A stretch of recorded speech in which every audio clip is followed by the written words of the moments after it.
Well, hi, everyone. So good to see you. It's so good seeing all your faces on the screen there. And how amazing is this that through the power of technology, through Zoom, we can connect today, York with Kenya. And it's so good to be able to see you. Matt, we've just been saying it's a lot warmer there than it is here. Yeah. Thanks, Gavin. Yeah, it's about 33 degrees here. I think it's about 3 degrees in York, so 30 degrees difference. Yeah. And I'm starting to sweat a little bit. Yeah, well, I'm starting to sweat with it being 3 degrees because this is the warmest in about 6 weeks. But yeah, that's so good to see you. And so, and Rebecca there as well. So you've now been in Kenya for 3 weeks. How's the last 3 weeks been going? Yeah, it's been hot. But yeah, some good stuff. We're in Kanango at the moment. So with Charo and Peter and Jacqueline. But we went to see the model farm that Charo's working on sort of about a week ago and saw the progress with the chickens and the chicken coop and the incubators and all that practical sort of stuff that Charo knows a lot about. And I probably know more about now than I'd like to. But yeah, going well. And that's on their family farm. So yeah, it's progressing. Yeah, so it's been an educational time for you as well then, learning all this stuff. Yeah, I've been learning from Charo for the last 12 months since we set up Smile Kenya and Climate Care CBO. And Charo's been educating me. Yeah, very good. So like you mentioned, you've got Charo here and we've got Peter here. What is your connection with these guys? Yeah, so both Charo and Peter, myself and Rebecca, we've sponsored through Compassion for the last 20 years. Wow. Sponsored a number of children, but Charo and Peter are two of those alumni. Jacqueline is also a Compassion alumni, not one of ours, but we've got quite a few Compassion kids. And we first started sponsoring them when they were knee-high to a grasshopper. And if you saw the pictures, which I think you've got, some of the pictures, you'll know that they look very different. Now they're sort of, I think, 25, 26 years old. So they've come through the whole Compassion project pretty much and out the other side. So through their education, social, spiritual, which they can tell you a lot more about than I can. Oh, very good. It's nice to finally meet you both. I've heard so much about you both from my conversations with Matt and Rebecca over, I guess, maybe the last year or so, maybe even longer, as we've been talking about, obviously, Smile Kenya, what they're doing, and also the Compassion links. So Charo, it's so nice to be able to finally meet you. Obviously, we've just heard about, Matt and Rebecca many, many years now. So maybe introduce yourself a bit. Maybe like how has Compassion kind of helped you in your life? Like what has it actually meant to you to kind of go through like Compassion and have the projects helping you and having Matt and Rebecca as your sponsors? How's it helped you? Hey, hello. My name is Charo Suma. I've known Matt and Becky for like around almost 10 years, since 2017, 2018. Yeah, 2017, 2018 there. So since 2008, I've been under Compassion sponsorship. And first I had different sponsors. Then later on I came to meet Matthew and Becky. And my life back then was not like how I am right now. And through Compassion, I've grown from a young, naive little boy to now a well-disciplined and mature young adult. And it's through Compassion that has taken me through my education from primary school to high school and also the university. And also after university, it's through the Compassion connection to work under Matt and Becky through the Smile Kenya charity and the Climate Care CBO organization. Yeah. Very good. Very good. So good to hear, the difference that Compassion kind of makes in people's lives. And so that's one of the things we want to kind of help our church kind of understand. It's not just a case of sending some money off every month, but actually it's a good connection. It's actually seeing lives completely transformed in another part of the world, which is amazing. So yes, over to you, Peter. Nice to meet you as well. Yes. Why don't you tell us a bit about yourself and how has compassion helped you? My name is Peter Kalu, and I'm an alumni of Compassion. Matt and Becky are my parents. Yes. So I've been in Compassion since 2005. It's been almost, I think, 20 years now. Yes, almost 20 years. Yeah. So Compassion has been, I think it has built me. The me that I am right now is all Compassion, because Matt and Becky, before that I was with other sponsors. Then Matt and Becky came over around 2015, 2016 there, and they took over. And ever since, it has been different because they have been in constant communication with me. The little Christmas notes, they really kept me going, working hard. I did my university. Right now I'm still also in taking computer science. I'm not done yet. And I'm in an attachment right now. I'm working in an institution and computer system. So for me, Compassion, Matt and Becky, they've built me to be what I am right now. And I'm really happy about that. Yes. Very good. I love that. Like, again, I said a moment ago, Compassion is far more than just sending some money. There's like a good connection. You can tell that between you guys as well. And obviously, you've had the privilege of meeting each other a number of times now. But maybe like either of you, what is it like when, you get told there's a letter from your sponsor that has arrived? Maybe it's been a few months, whatever, suddenly you're told there's a letter's arrived from Matt and Rebecca. What is that feeling like when you receive a letter from your sponsor? So, during that time, you just know someone from only the pictures they send you, and then you get the message they get from you, and they always say pictures speak 1,000 words, right? So for me, it was a moment when I used to cherish it, because it doesn't come once, because most of the kids around here, they don't get that chance of have people like Matt and Becky helping them around, advising them. Because I think from 2018, I had already graduated from Compassion. So that time I had their email. They always get constant contact with me, helping me around, because I had also traveled to Pakistan. I was taking electrical engineering from there. So they always kept constant contact with me, helping me around with everything. Sometimes I always felt low, and then they come back, tell me, Peter, it's fine. That's life. You have to work.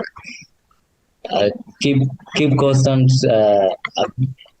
Just focus on your goals, and everything will be fine. Yeah. So I think that's one of the things that I've really appreciated about having Matthew and Becky here. They've also helped me grow people around, especially at home. Some things maybe don't have, then they come through for me. They help me around.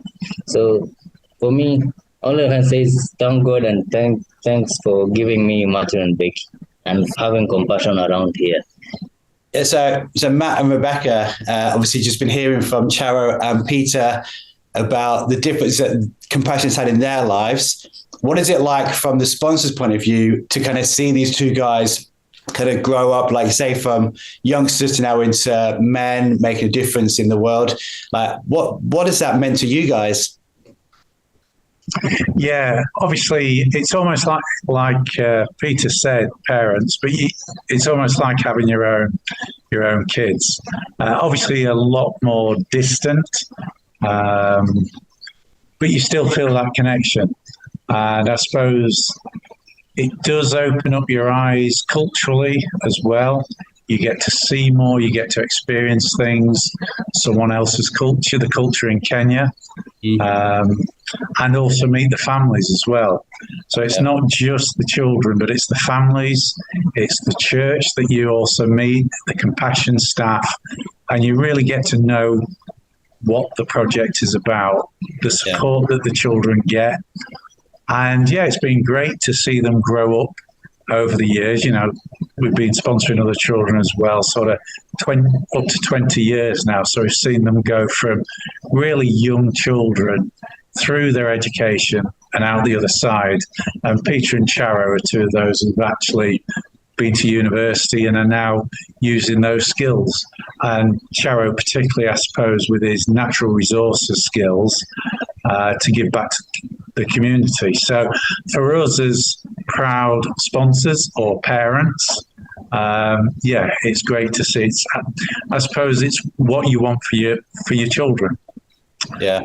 But now, as I've been saying to Charo, he's now an adult, so it's out of the nest and make your way, but help other people. So yeah, it's pretty special. You just mentioned, Matt, about obviously the difference of culture between UK culture and Kenyan culture. What I love, though, about being a Christian is wherever you go, you kind of find kind of kindred spirits, family members, because of the love of Jesus in our lives. And so it's amazing, isn't it, how people from different cultures and backgrounds, like we have Jesus in common and his love for us and our love for him, which is amazing. You mentioned about Charo and his work at the moment of environmental work, making a difference in the local community. Maybe we can talk about that for a few moments of what is happening with that. What are some of those projects that are happening? Okay, I did natural resources management, and it's also environment is also part of it. And the environmental projects that I've been doing the last 12 months, first we started with a tree planting campaign where we planted 1,000 seedlings to different schools. Then we celebrated the World Environmental Day where we planted 100 seedlings at the church where I go. And some of the environmental projects that we were yet to implement. One is a water and tree project. It's a project that we need water first, and the church, actually, the St. Joseph Catholic Church Kinango, they have donated their water from the borehole to us. All we have to do is to do the piping and the infrastructure to the farm, where we'll be setting up a trees nursery that will hold around 10,000 tree seedlings of different tree species. And that project will benefit the local community first, then the schools and the Kinango area at large. And also another project is a climate smart agriculture. Since Kinango is geographical location plus the climatic conditions of Kinango are not that favorable to many plants. So we have come up with ways of how can we plant and have food in an area of low rainfall. So we came up with organic farming, farming that we don't use a lot of chemicals. We just do it the organic way. You minimize a lot of spending first. Instead of spending money to buy fertilizers, you don't spend that money. You spend it doing something else. Let's say like hospital, maybe for school fees. So in that organic farming project, we also train farmers on how to cultivate to cultivate food in a way that is friendly to the pocket, not that expensive. And also, we are introducing a breed that is well conversant to the area, the climatic condition of Kinango, and it will be of fast growth first. In 4 months, we accumulate 3.7 kgs. That's a chicken. 3.7 kgs in 4 months. After the 4 months, you choose whether you keep it or or you sell from it, and it will fetch a price of 1,200 Kenyan shillings on the lower end. That's a lot for a small scale farmer. And you can choose to keep it for eggs. Eggs go for maybe 1 for 30 bob. But as a farmer, you can keep it, hatch it to a chick. That's 100 shilling per chick. So the more number of chicken you have, the higher amount you have. So instead of us going to the breeds that are not favorable to the conditions in Kinango, we adopted the Kenbro chicken, which is favorable in Kinango, and will help a lot of farmers in a climatic smart way. Yeah. Very good. I love that. Obviously, so through compassion, you have benefited from other people's generosity towards you. And now you're helping your local community to now kind of get established and to help people, help farmers, which is amazing to hear. And obviously, Matt, you've been to see these projects, haven't you? What's been your observations from seeing the projects? Yeah, so that we've been to see the model farm. So Charo's setting up, first of all, he's gone with the chickens. So he's going to be distributing those to farmer groups, but he's also them up through Climate Care CBO, through his membership, so that they know how to look after the chickens well. That includes like the vaccination, how to incubate them. So, as I say, I'm learning a lot more than I probably want to, but yeah, to get them to where they can sell, but also make it sustainable so that they can afford other things like school fees and healthcare and, putting food on the table. So it's a semi-arid area, it's Kinango, many challenges climate-wise. The environment, very hot, very sunny. They do have rain, but it usually comes in 2 main seasons, short rain, long rain, and it's about how do you harvest that rain as well. So without the resource, and this is what we're trying to do through Smile Kenya, and to help people in Kinango connected with the Compassion Project as well, is invest some of that resource. But as Charo says, we can only do so much. We've got to think of some really smart ways of doing things that are not very resource intensive to help 100 farmers, 200 farmers. And I know Charo's got bigger plans than that, but I always say to him, one step at a time, pole pole, as they say in Swahili, slowly. So it's training. We're investing in the model farm and then seeing how that ripple effect can help the farmers, to do what they need to do and improve the water collection, get the chickens. Goats are going to come next as well pretty soon after, but we need to get the water sorted first. Compassion Project wise, we've been to see all of the Compassion Project, brilliant staff there. Lovely to see the children when we visit. And they are pretty cute, some of them. They're quite small.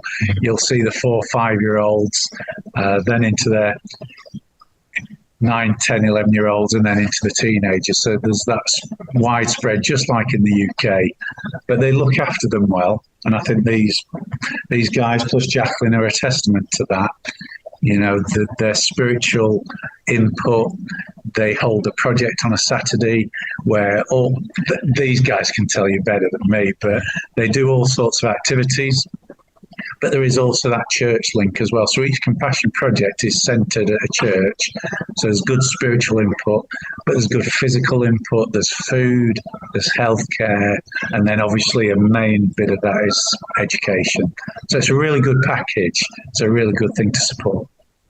Yeah, very good. Very good. Maybe is Peter still there with you? Yeah. Peter. Yes. Maybe we can get everybody back into the shot again. Yeah, can we get everybody back? Okay. Yeah. That's it. We brought you closer so we could hear you. Yeah, that's good. Yeah. Yeah. Well, it's just been amazing being able to spend these few moments just kind of talking to you all, meeting you all. And our prayer as a church is that as we launch Compassion, we're looking at, again, sponsoring children in your area. Maybe some of the projects that you guys know, Matt and Rebecca have been to. And our heart and prayer is that we'll see more children kind of go through compassion, receive the help, receive Jesus, and see their lives transformed as well. So it's been amazing just kind of meeting you all, seeing and hearing what God has done in your lives. And may God bless you as you continue to just give out into your community now as well. So we pray for blessing over the chickens. We pray for blessing over the goats. And may God just help you in everything that you're doing. So thank you so much for spending these few moments with us today. Thank you. Asante sana. Okay. Thank you. Kwaheri.